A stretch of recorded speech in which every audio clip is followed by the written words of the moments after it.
आज हम आपके साथ एक ऐसा तरीका शेयर करने वाले हैं। अगर आप इस तरीके को अपनी ज़िंदगी में अपना लेते हो तो आपकी ज़िंदगी में कभी भी पैसे की कमी नहीं रहेगी। आपने देखा होगा, जब भी आप अपने लिए नया पर्स खरीदते हो तो उस पर्स में एक फ़ोटो रखने की जगह होती है। वो जगह ऐसे ही नहीं दी जाती, उसके पीछे बहुत बड़ा कारण होता है।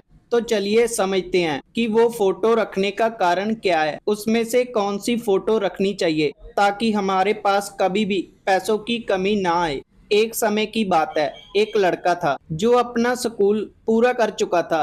अब उसने पढ़ाई के लिए कॉलेज जाना था। वो अपनी कॉलेज में एडमिशन करवा देता है और आकर अपने पिताजी से बोलता है कि पिताजी, अब मैं साइकिल पर कॉलेज नहीं जाऊंगा, आप एक काम करो, मुझे बाइक ले दो। तभी पिताजी कहते हैं कि कोई बात नहीं, बाइक ले देंगे। 10-15 दिन निकल जाते हैं। फिर वो लड़का अपने पिताजी से कहता है कि पिताजी, अब मुझे बाइक ले दो। पिताजी कहते हैं कि मैं तुमको बाइक नहीं ले दे सकता क्योंकि मेरे पास पैसे नहीं है। तुमको नहीं पता कि मैं अपना घर कैसे चला रहा हूँ। तभी वो लड़का अपने पिताजी से लड़ाई करने लग जाता है और निराश होकर अपने कमरे में चला जाता है। अपने कमरे में बैठा सोच रहा था कि मेरे पिताजी कितने गरीब हैं। मैंने उनसे एक चीज मांगी, उन्होंने मुझको वो भी नहीं लेकर दी। वो लड़का सोचता है कि मैं ये घर छोड़कर चला जाता हूँ। अगले दिन वो लड़का चुपके से अपने घर से जाने की सोचता है। तभी वो देखता है कि उसके पिताजी का पर्स वहीं पर पड़ा था। वो लड़का उस पर्स को उठा लेता है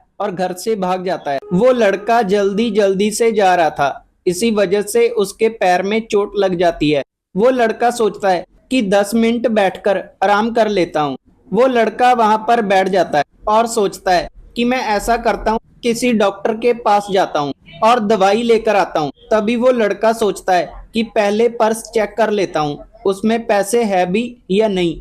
लड़का पर्स खोलकर देखता है, उसमें 100 रुपए था। लड़का देखता है कि मेरे पिताजी कितने गरीब हैं, इसमें तो सिर्फ पर्चियां ही हैं। वो लड़का पहली पर्ची खोलता है तो देखता है कि 40,000 रुपए उसके पिताजी ने उधार लिए थे। वो लड़का देखता है कि उसके पिताजी ने वो पैसे अपने दोस्त से उधार लिए थे जिससे उसको लैपटॉप लाकर दिया था। तभी वो लड़का सारी पर्ची खोलकर देखता है, सभी पर्चियां जिम्मेवारियों की थी। लास्ट में उस लड़के के हाथ में एक पर्ची आती है जो कि एक न्यूज़पेपर का टुकड़ा था जिसमें लिखा हुआ था, अपना पुराना स्कूटर बेचो और नई बाइक ले जाओ। अब वो लड़का समझ चुका था कि उसके पिताजी कहां पर गए होंगे। उसके पिताजी घर पर नहीं थे। उस लड़के को समझ आ चुकी थी कि कैसे उसके पिताजी घर चला रहे थे। तभी वो लड़का भागकर अपने घर पर जाता है, लेकिन वहां पर कोई नहीं होता। बाद में वो लड़का उस न्यूज़पेपर के टुकड़े से एड्रेस देखता है और भागकर वहां पर चला जाता है। वहां पर जाकर देखता है कि उसके पिताजी स्कूटर बेचने की बातचीत कर रहे थे। तभी वो लड़का भागकर अपने पिताजी के पैरों में पड़ जाता है और कहता है कि पिताजी, मुझे माफ कर दो, मुझसे बहुत बड़ी गलती हो गई, आगे से मैं ऐसा नहीं करूंगा। और वापस तीनों घर पर आ जाते हैं। अब वो लड़का अपने पर्स में अपने पिताजी की तस्वीर रखने लग जाता है। वो लड़का देखता था कि उसके पिताजी के पर्स में उसकी तस्वीर थी। लड़का अपने पिताजी से कहता है कि मैं पढ़ाई करूंगा और एक अच्छा ऑफिसर बनूंगा, तब मैं अपने आप बाइक भी खरीद लूंगा, सब कुछ कर लूंगा। वो लड़का अपने पिताजी की तस्वीर अपने पर्स में इसीलिए रखने लगा था क्योंकि उस लड़के को लगा था कि जब भी मैं जिंदगी में हार मान जाऊं, जिंदगी में बहुत दुखी हूं, तो अपने पापा की तस्वीर देखूं और फिर से मुझे ये बात का पता चले कि मेरे पापा अपनी जिंदगी में क्यों नहीं थकते, वो सारा दिन हमारे बारे में सोचते रहते हैं। इसी वजह से मैं भी फिर से अपना काम शुरू कर सकता हूँ। ये तस्वीर देखकर मेरे अंदर हिम्मत आती रहेगी और मैं अपनी जिंदगी में हमेशा मेहनत करता रहूंगा।